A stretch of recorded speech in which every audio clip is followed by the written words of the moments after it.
What's up, guys? Time to show off one of the builds. That was one from one of the events a few weeks ago when I did a hat and watch combo. He selected the charcoal and blue hat, so I sent everything off, and we've got it all back and built the charcoal and blue Kraken. So it is a dual cerakote build. I went through the cases that he had, and I noticed he really didn't have any 090s. So I grabbed an 090, which is like more of a barrel case. And we did that in a full, it's a charcoal cerakote. It's essentially charcoal. Did dual cerakote on the engineered band. You've got the charcoal up the middle, but your sides are done in blue. And the bulk of the double lock clasp is in blue. Did a milled case back, cerakoted it in charcoal.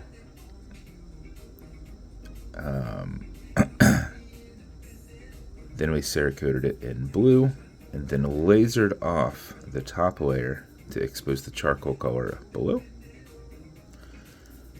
Blue engraved crown, blue diver style bezel, so just a one-piece milled, and then did drop-in color into the accent points. Dual cerakoted Kraken itself. That one's done with the whole thing done in blue. Then we do the whole thing in the charcoal, and then before baking the second layer, we remove it from all the raised areas of the Kraken to re-expose that blue, and then bake that. Did a black hand set. I couldn't find really anything charcoal, but I want to make sure you could still see the hands, so went something just a little bit darker. And then, as you saw on the double lock clasp, you got the Kraken across the top and Kraken in the bottom lower level. And that is the build. And that is the hat we paired it with.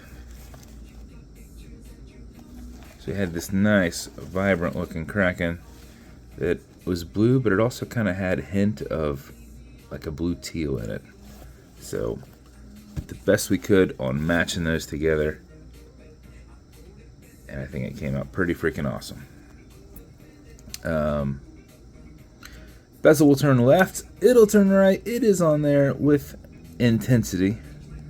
It was very hard to get snapped on. Those extra layers of cerakote really make tolerances tighter. Automatic mechanical, you've got a rotor in the back you just can't see.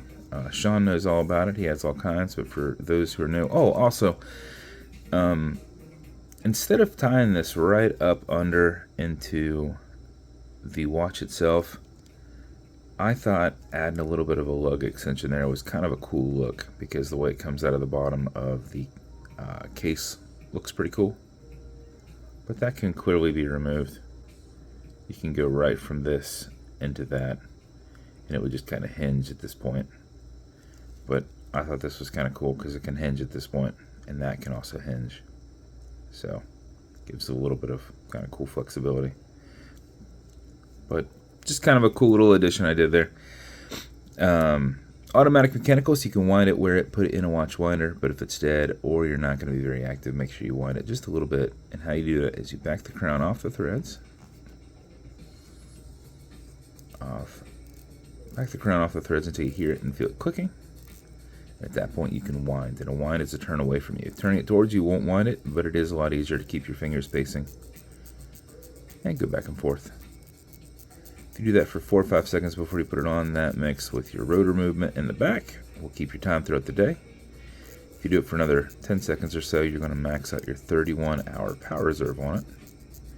You cannot overwind it, so don't worry about that. When you are happy with your winding, you'll pull it to the 1 and only click. You can now set your time. It does not have a hacking movement, so you're going to notice that that's going to keep going. You'll also notice you've got a wobble crown. This deflects lateral pressure from going into the stem and into the movement, so when you're pushing and prying on it, you're not putting any adverse pressure on or anything. Okay, Google, what time is it? 11:22 a.m. And push it over, get it out of that time setting. And then wind it down. And that is your build, good sir.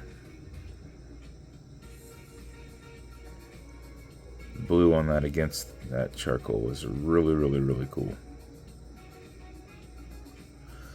As with every build, you're going to get matching beads. Now, we did as best as we could with those beads. The further away they are, the further it doesn't look like they go. Up close, that blue matches nicely. But further away, a lot of that like tealish color kind of pops. So it doesn't quite go at a distance, but up close, it goes well. This will go in a 3D printed. This is more of a matte black, but it kind of has that charcoal look to it.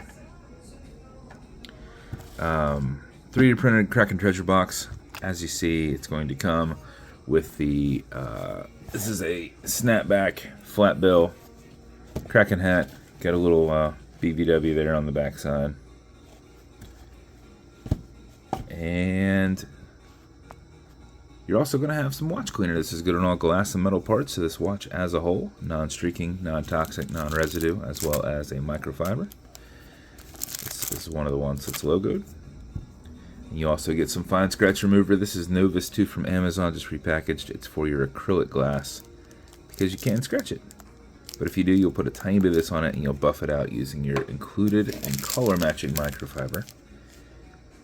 If the scratch is up and down, just go left and right, fill in that scratch, haze it, and buff it out.